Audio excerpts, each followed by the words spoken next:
Naked man blogging, but I'm fully clothed, I'll have to admit, to a lack of nakedness. But my opinions will always be that way, so my costume will change, though, often. It is February 15th, day after Valentine's Day 2009, and I haven't been doing this for a while. I've been trying to sell my Saturns. I work for Saturn, and it's a great process. The cars aren't very unique, but it's a great process. I don't have much hope for Saturn, but that'll be too bad for people that want to buy cars, because the nice thing about Saturn is that you go in there, you don't just feel like you just got drugged through the mud and your money is now financing some guy's 3-day golf binge. Because at Saturn, I mean, we make like normal wages. We sell cars to people with very low pressure. They come in and buy a car, and it's pretty much a straight up deal. The window has the price in it. You just say, I want the red one. And they say, okay, that's fine, here's the paperwork. It really is that simple. And if you're a first time car buyer, it's the most peaceful way to buy a car. And on top of that, our particular store is probably very soft, what we call, where we just have good deals on cars. And in the dealership group I work for, a company called Luth Hughes, they have a lot of cool programs, you know, like warranty engines forever. So I have a product, I have a car, we work in a nice house, but we are part of GM. And I have a feeling in a couple of days we're not going to get the best news. One way or the other, the company I work for is going to get mashed up in this economy. And Saturn, what, for 18 years, probably hasn't made much money, but it has helped a lot of people buy cars. I mean, Saturn should just be a government agency. This is where you go if you want to buy a car the first time and want to just get a straight deal. It'll make everybody play straight, because it'll be just a place where you just go in, I want the red car, and they say this is the price, and you get in your car and drive away. Or you bring your trade, and the machine looks at your trade, spits it out one end, and out comes your car after you sign on the dotted line. Bottom line. Anyways, that's not what I wanted to talk about. I wanted to talk about, I send my regards to the people who lost friends and family on that aircraft that crashed in Buffalo. I had a strange encounter with that air wreck as I was on the website the night before, and I was looking, I had followed a link into an air crash website that talked about reasons plane crashes, and I was just kind of bouncing through the website, you know, just putting dates in or types of aircraft, and then reading crash reports, and then I just went by year, and I noticed this crash in Buffalo, and that had to have been within hours of the air crash. I had not even seen that until the news until 6 hours later in the morning, and that was kind of creepy. But the bottom line is, I thought we would be past crashing commercial airliners. That should be 110% safety record. It almost should be so good that the planes bring a net benefit of population. You know, people are just spontaneously cloned because it is such a safe and great process. Crashing those planes is unforgivable, whether it be pilot error, company error, or whether it be mechanical failure. Those planes should never fail. The pilot that put it in the Hudson River, that was the most fantastic flying I would ever say a pilot of a jetliner could ever do. That's what people should just call that.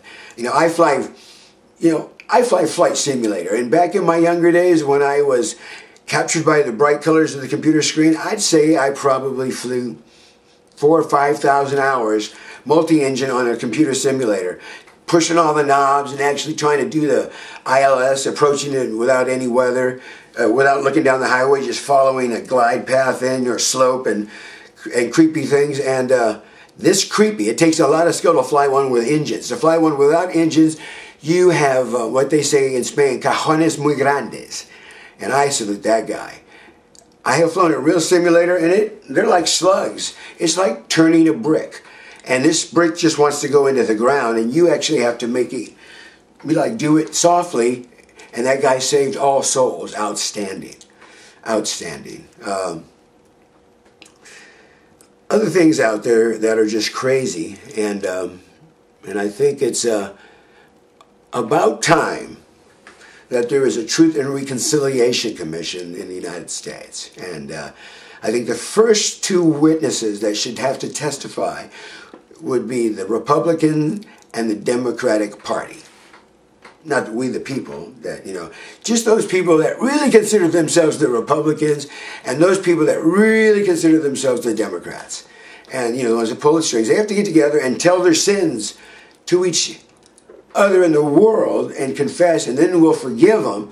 And then they shake hands across the aisle, and then they start designing a policy going forward that is for everybody, so that everybody gets a piece of the pie and nobody's held back.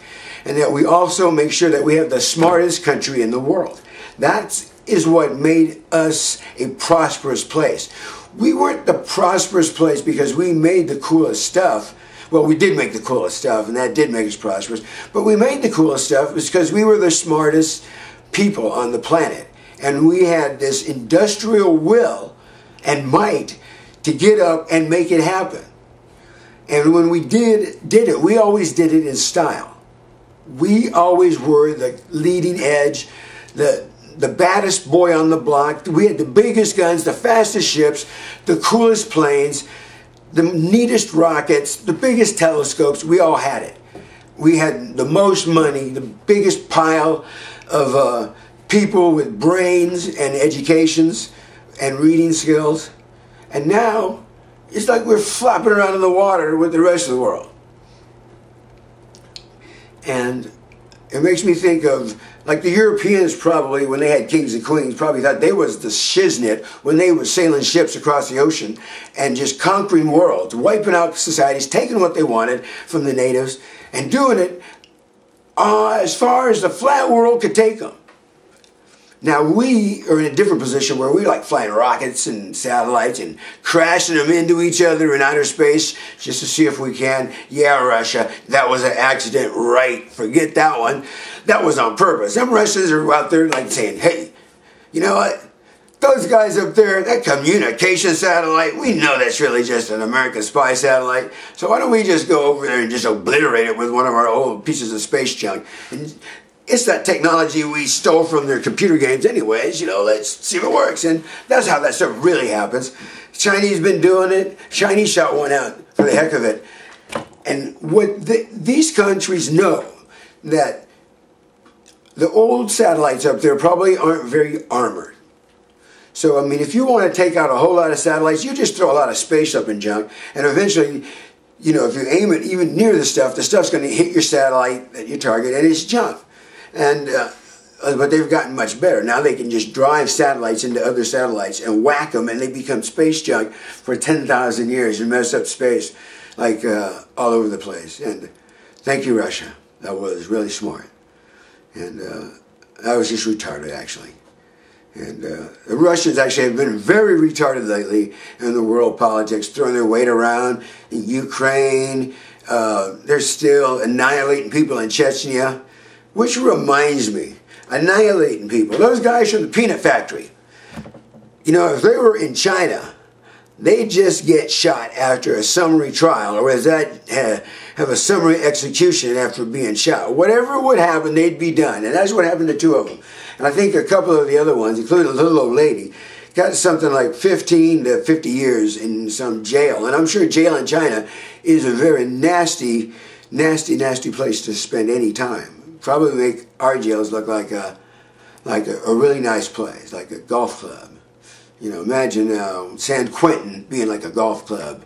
That would be outright. I don't even want to hear that noise. Anyways, a lot of things going on.